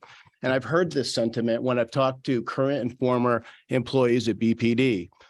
The rebuilding effort will slow and attrition may increase if a community control board, as defined in the ballot question, becomes a reality, which brings me to my second reason I'm against this proposal. The community control board, as specified on the ballot, will be given broad jurisdiction and will prevent people with law enforcement experience from serving. The proposed control board will have the authority to, and I quote, review and make findings on any incident or complaint against an officer, unquote, and discipline or remove the officer when they are, quote, found to have become incompetent, inefficient, or incapable from any cause, is or has been negligent or derelict in their duty, is guilty of any misconduct in their private or official life, and for any other just cause. And that's pretty broad. The ballot measure also states that no member shall have ever been employed by a law enforcement agency. Think about that for a minute. I served on the school board for 4 years, and we always had people with a background in education serving on the board. Their perspective was especially valued when making decisions impacting our schools and teachers. Other professional oversight boards don't have this exclusionary provision either. Excluding people with relevant professional experience from serving on this board, especially with the broad discretion the board would have, only adds to the concerns I have about this proposal. Lastly, my third reason is that we already have a police commission whose role has been expanded and could be expanded further with ordinance and charter change to allow for greater disciplinary oversight. The simplest solution is often the best one. And rather than having two bodies with overlapping responsibilities for police matters, a commission and a separate control board, we should instead make the changes necessary to allow the commission to take on this greater role.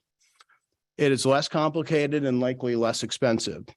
We passed a resolution that began this work back in November 2021, and proponents of this ballot measure might argue that we have not moved fast enough. And I'll agree that the process has taken longer than we intended, but the process outlined is still the best approach to achieving the community oversight goal without jeopardizing the BPD rebuild. Thank you. Thank you. Now I'll turn to Annie. Yes. All right. Thanks. Hi, everybody. My name is Annie Lawson. I'm a resident of Ward 4, and I've lived in Burlington for 10 years. I am a community member, a social worker, and a mother of a toddler. I got involved with this issue for many reasons, but the main ones are trust and safety. Trust and safety. I believe trust between a community and its police is imperative for a safe community. An objective oversight board for police is an important part of rebuilding trust in our city. This is not a radical idea. In fact, all other high-stakes professions are governed by this kind of structure, including mine. As I said, I'm a social worker and I provide mental health counseling to individuals and families. My work with clients begins with building trust. I start every session with a new client by explaining to them how I am governed by an objective oversight board. I'm accountable to the Office of Professional Regulation within the Secretary of State's office. I explain to folks what their options are if they experience any kind of abuse or misconduct by me. I tell them how they can file complaints. This is something that I am legally required to do, but I'm also happy to do it because I feel that it is critical to establishing a relationship of trust. Therapists have a lot of power. We support folks to process some of the hardest parts of their lives. We support them to work through experiences of abuse and trauma. We sit with them in their grief and their loss. We sit with them when they live with thoughts about suicide. Unfortunately, some therapists, in very rare cases, do abuse the power and trust that clients place in them. People who experience this kind of abuse can go to the oversight board, who investigates and, if necessary, determines appropriate discipline for the offending therapist. And I make sure clients know about this oversight board, and so I think they feel more comfortable placing their trust in me. That trust is absolutely necessary for me to be successful in my work. The same should and can be true for police. People call police in moments of crisis when they are at their most vulnerable. They need to be able to trust that the people who respond will not abuse the power that we bestow in them. And police need the community's trust to be successful in their work. In my role, I use words to do my work, and people trust that I won't use this tool to cause them harm. The tools that we give police officers, weapons, guns, are lethal tools, and we authorize them to use force in their work. As someone who works with words, if I am accountable to an independent oversight board to protect the rights of the people I work with, shouldn't a police officer who uses a gun in their work, where the stakes can be lethal, shouldn't they be accountable to the same kind of oversight board? In 2020, when body cam footage showed an officer abusing his authority, city leaders agreed he needed to leave the force, but the current city charter prevented this. So the best the city could do was pay him to resign, to the tune of $300,000 of taxpayer money. And the mayor himself acknowledged that the charter is a real problem. Jean quoted, and I'll repeat, the mayor said, "Such monopoly of important authority is an aberration in our democratic system. We are likely to face continued disputes until this issue is addressed." But that was 2 years ago, and we have still seen no action from city leadership to address this problem. When my daughter enters Burlington School District, I will be able to trust that her teachers are accountable to the school board. And to any parents who are listening, I would ask, would you place your trust in a school that refused to be accountable to an oversight body? What about a daycare? A therapist? How about a police officer? Asking the police to engage in this step toward rebuilding public trust is completely reasonable, and furthermore, it is productive, and it will increase the overall safety of the community. For instance, let's say you are out of town and your neighbor sees somebody trying to break into your garage, but they don't feel that they can fully trust the police. They are not going to call the cops. But when the whole community feels like police can be trusted, the entire community becomes more safe. This is about neighbors feeling safe enough to reach out for help when it's needed to protect and take care of each other. That's what community is about. This community needs a community oversight board to repair the trust and to increase the safety of our city. Thank you. Thank you, Annie. Now we'll go to Chief Murad. Thanks. And thank you for putting this together and everybody for being here. I know that there was a lot of work that went into this night and this panel, and here we are in a big snowstorm and everybody's here. I could talk about the deficits of this petition, the lack of professional experience as a component, the notion that oversight boards of therapists have therapists on them. I could talk about the fact that it is not objective oversight that is planned by this. I could say that the notion that there hasn't been any action since 2020 is untrue. There is a mayoral executive order. There's a strengthened relationship in 2 different documents with the police commission. We are more transparent than ever. I could talk about the layers of existing oversight that exist, the multiple ways in which officers do have oversight through the courts, through the Vermont Criminal Justice Council, through the mayor and the city council. I could talk about the existing process for complaints and the ways in which we are incredibly transparent about these and in which we facilitate people to make complaints, even though they only make about 45 of them a year, and about half of those are invalid on their face because they're for places like Burlington, Iowa, or they are clearly mental health issues. But the fact of the matter is that the most pressing problem is not officer discipline. It is not an imaginary horde of dangerous cops who are going unpunished, although, you know, that's where just about 100% of this debate has been. It's not 45 complaints a year, half of them invalid. It's not about uses of force where we make them fully public, nor disparities that we confront and address when they stem from officer actions. The most pressing problem is a collective community failure to provide outcomes and support to the population that needs it. And a community oversight board doesn't do anything to address those. I arrived in Burlington in October of 2018, and part of what brought me here, in addition to wanting to come home where I was born, was a reasonable reform-oriented, ahead-of-the-curve police department. We had body-worn cameras, ComStat, Perf ICAT, which is a de-escalation tool, and the ERV, that big emergency response vehicle. We'd reduced traffic stops and eliminated the disparities in those in the past 2 years.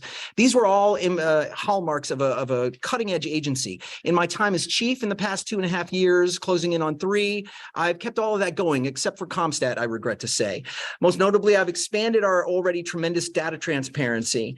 But let me tell you that this is not what we need to do over the next 5 years. These are things we have going that we're working on hard.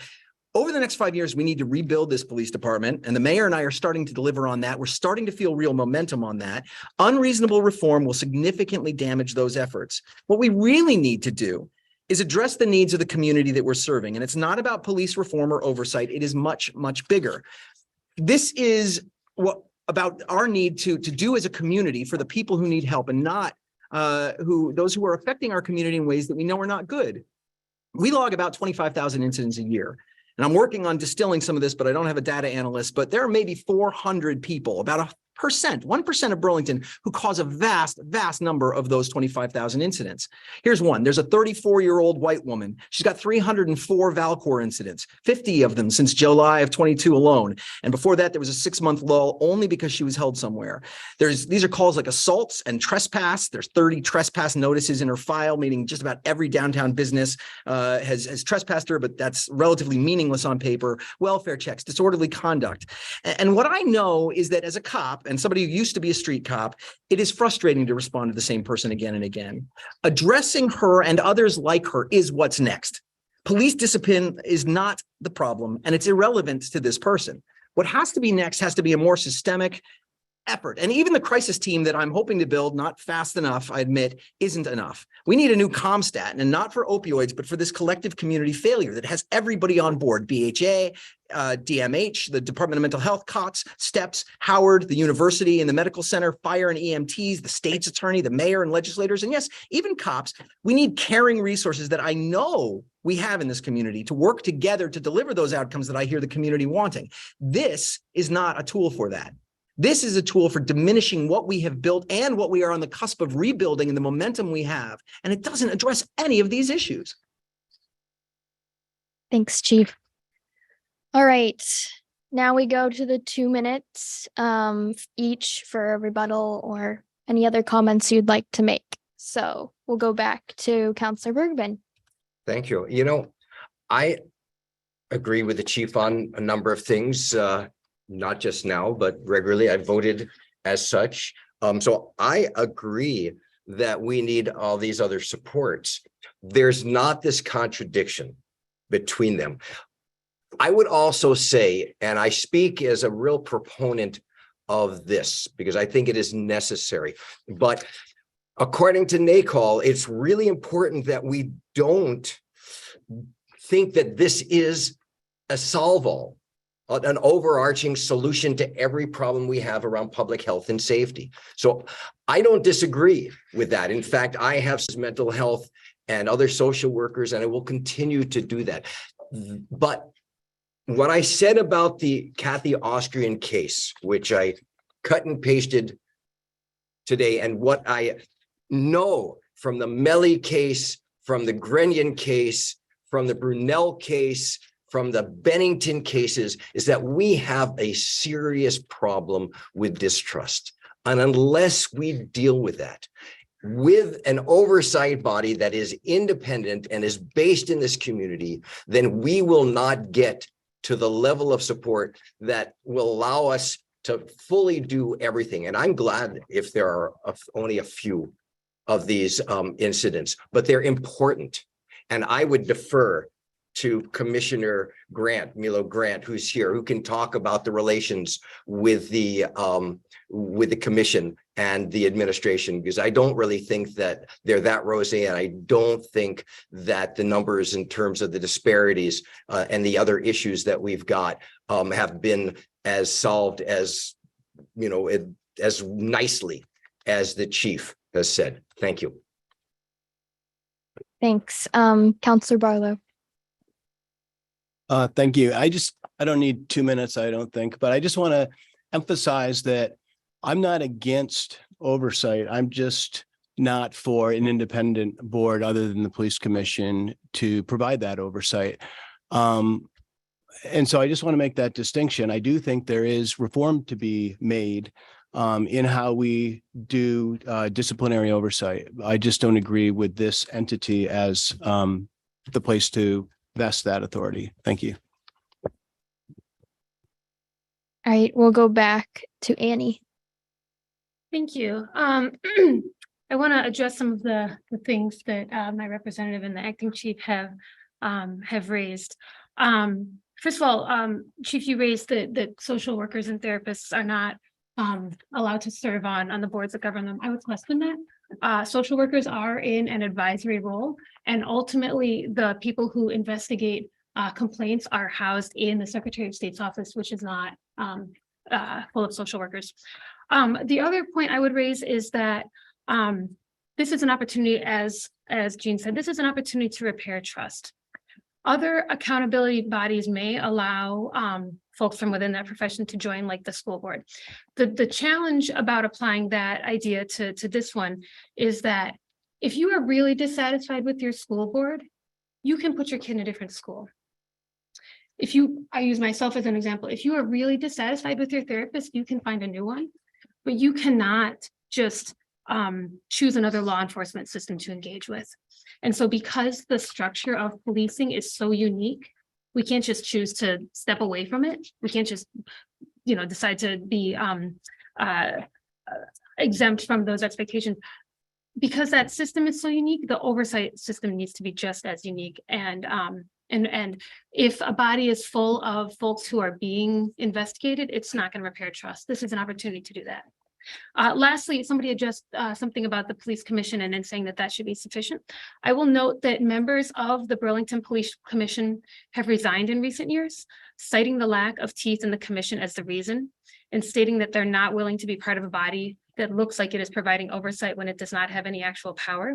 And I'll quote someone who resigned for this reason. They said, "At that time, it was my opinion that the police commission was an apparatus that just served to present a perception of oversight." And I would also invite folks, as Jean said, to check in with Milo Grant, who is a current and acting member of the police commission. And Milo, is it accurate to say that you endorse the oversight board? Yes, which is a change for me. My position has. She doesn't have. Well, Milo, let's wait until the panel is over. I just want to say that We are times, yes. Sure, thanks. Time's up, but yeah. This is someone outside the board, the police commission saying it should be sufficient versus people within the commission saying, no, it's not, we need more. All right. So we'll go back to Milo later. All right. You have the power. Well, this is my first moderator experience, so. Yeah. All right, so. Have we had the 2 minutes from John Murad? Murad, yeah. We're back to Murad. All right, Chief. Thank you. So yeah, no, I don't think that anybody believes this is a solve all, but I believe that it would be a harm. I believe that this would be harmful. I think that there are opportunities for continuing to evaluate oversight. We've been making them over the past 2.5 years. We can continue to do so. This is a very narrow and very specific definition of that. And I think one of the challenges and frankly, something that I see possible is that a well-meaning and overall, progressively oriented public is going to read a ballot item such as this and say, oversight, community oversight, that sounds good to me, without understanding the real specifics of this. And I think it's in the details that we run into a problem that is not really meant for this community. This basic plan was presented in 2019. It only garnered 3 votes on the city council at that time. The world obviously shifted in 2020, and it became something that was reevaluated in 2021. It was vetoed by the mayor, and now we have it on petition. I think that we are looking at something that has been looked at by the public, and the public has seen issues with it in the past. I certainly think that there is going to be an impact on this momentum that we currently have with regard to rebuilding the police department. I don't want to diminish that momentum.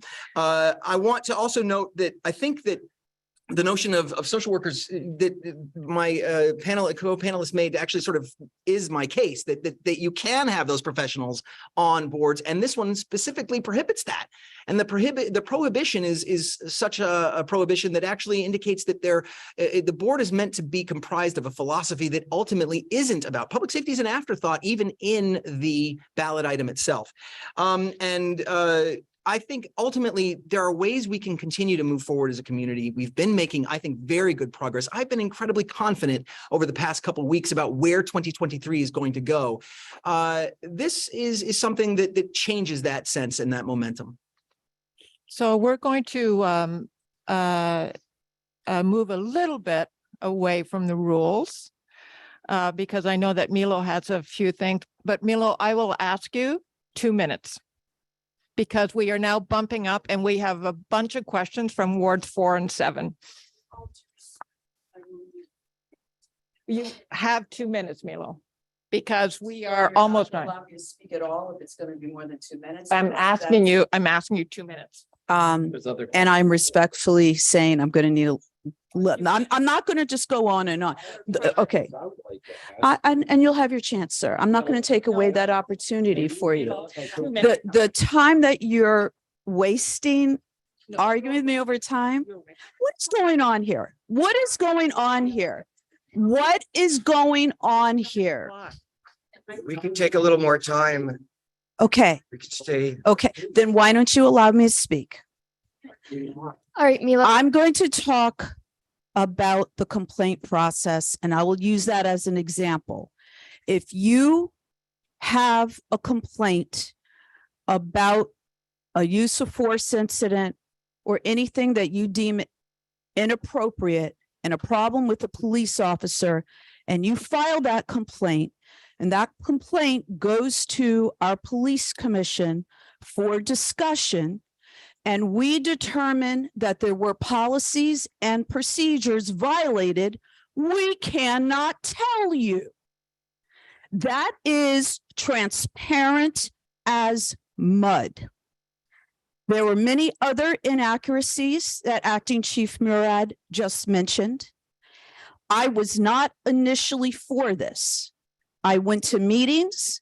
I participated in the conversation because I like to get out into the community and see what people are talking about.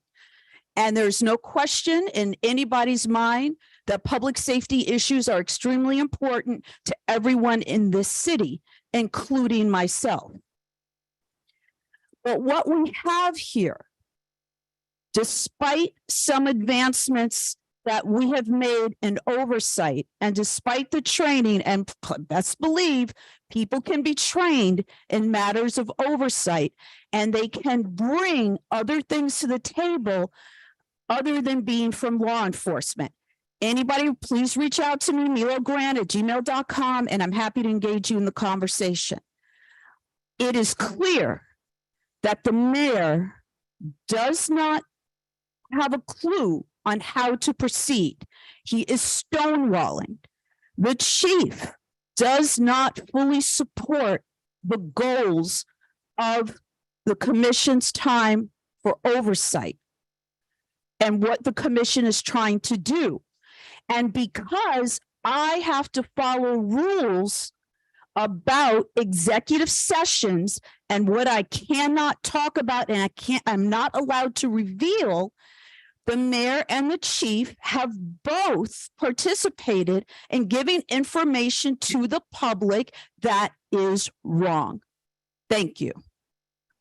We have 5 minutes. We're going to take more questions from the audience. Who's from Ward? Can I just ask, it looks like Milo Grant is walking off, and there are residents here of Ward 4 and 7 who would like to ask questions. I wonder if she wants to actually hear the questions that we have to ask, or if she wants to walk off. Thank you. She wants to get food in the back, okay? There's food in the back, and all she did was grab a samosa. I'm running away. That's all right. I just, it looked like it. I'm on Zoom. You win. We've got 5 minutes. We probably could get a little more time. Sorry. 5 minutes. Cliff Cooper from Ward 4. I'm just kind of confused. It sounds to me like you want to get rid of the police commission and put in another governing board, or do you want to elevate the police commission and not have a need for an oversight? I don't see the personal need. You're talking about 9 to 12 people on that council. There's how many people on the police commission? How many? No, but how many is 7? 7. So you're talking about 7 plus 9 is 16, if the numbers are right, as an oversight to a police force of 68. I think you're So Cliff, I don't get it. yeah, I understand that you don't. So let's be clear. If there's much in terms of oversight beyond discipline, right? Everybody, I think, would agree with that. There is monitoring and auditing approaches. What are the policies? What is the training? All of the operational things, but at a high level, the review of the reports and how things are doing. All of that under this proposal, I got it here, would will still stay and would stay in the existing police commission. All this does is it carves out the discipline process and creates a 7 to 9 member board to address that. And well, yeah, the answer, well, you need a charter change regardless, but it's my position, right? And people, honest people can disagree that the monitoring and the auditing work is sufficient to take all of the commission's time, which is all volunteer. The other thing about it is it creates familiarity biases. When you get close to people, and I know I worked with the city for a really long time. I love a lot of officers, right? I worked for them and defended them in court against accusations and assorted things, right? You get familiar, and that leads to a certain amount of bias. I personally think that having an independent body just to deal with the discipline is the appropriate way. It is not. There are many ways to do it. NACOL says that we need a best fit approach for us and for every community, not a best practices approach. I happen to think that something that has 2 bodies, one that's focused on discipline, one that focuses on the other, makes the most sense. And I see my time is well up, but this is complicated stuff. And I totally appreciate the question. But the devil is in the details. Thanks. We have a question on the Zoom audience. Deb Belton. I hope I've got that name right. You did, actually. Thank you. I just wanted to say I'm really torn on this issue a lot. I agree with Chief Murad, and I think you should be the chief, so that's what I'm going to call you. You know, and everybody else. I mean, mental health has to be a priority. And I also agree that public trust is really needing to be restored. And I have a problem with the proposed commission, or whatever we're calling it, would not have a representative of law enforcement on it. I think that's a huge shortage. But I feel like if the process, if this proposed panel is corrected, in my mind, to include some law enforcement on it, to make it clear about an appeal process, to grant officers the right to appeal that they feel confident in, whatever. I frankly don't know that I would want a police officer who wouldn't want to be on the force because of that. You know, so I mean, that's one thought. But I guess I would address Chief question to you, which is, what has changed in terms of discipline, firing ability, whatever, since these incidents have really come to light? Not what the proposed plan is, but what has changed? Sure, thanks. Give more power to discipline. Yeah, thanks for that. So yes, there have been a number of changes. I think first and foremost, we created in June of 2020 the most comprehensive and progressive use of force policy for the state of Vermont. And that ultimately was actually adopted by the rest of the state as a statewide use of force policy. It talks about a number of things that weren't in the former use of force policy. And whenever a directive has those tools, it gives credence and lends additional ability to any oversight personage, in this case, the chief of police, to say that those tools were violated or were not performed properly. I think there was, Councilor Bergman mentioned a horrible evil incident that occurred in Memphis. And those officers have been fired because the chief of police had tools around excessive force, around duty of care, around duty to intervene, and was able to use those to fire those officers. We have those tools now and did not before. Those tools also exist in the state use of force policy that was largely cribbed from the one that I wrote with the police commission in June of 2020. That's one mechanism. Another mechanism is the mayor's executive order. That is from September September of 2020. It outlines a review practice for him. I also report to him on every single use of force that to which a person of color is subject. There is a much more elaborate document that guides our relationship with the police commission around all citizen complaints, not just uses of force. That came from August of 2020. In August of 2021, the police commission and we agreed to release body cam footage proactively. And just today, I did it for the very first time. We have a redaction specialist now, which allows us to keep up with the volume of work. I released the very first use of force in January 2023 that applies to this. It's a use of force that involves the use of tools, that is firearms being pointed, and we're putting that proactively. No other agency in the country, I believe, does that.